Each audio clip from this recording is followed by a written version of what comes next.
বঙ্গবন্ধুকে খুব ভালোবাসি। অত্যন্ত খারাপ লাগতেছে, আমি খুব কষ্ট লাগতেছে। দেশের জন্য সবকিছু করলো, যার কারণে দেশটা হয়েছে আজ তার কবর জিয়ারত করতে দিল না।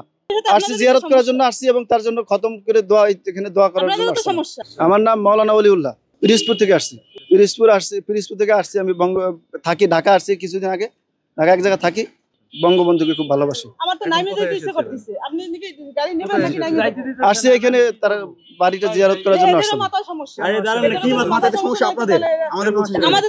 আসছি জিয়ারত করার জন্য আসছি এবং তার জন্য খতম করে দোয়া এখানে দোয়া করার জন্য আসছি।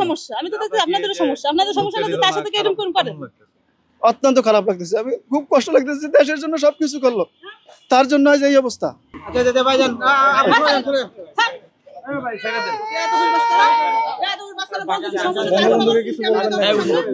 বঙ্গবন্ধু এই দেশের সবকিছু, এই দেশটা যে উপকার, এই দেশটা যে ই করছে, যার কারণে দেশটা হয়েছে আজ তার কবর জিয়ারত করতে দিল না।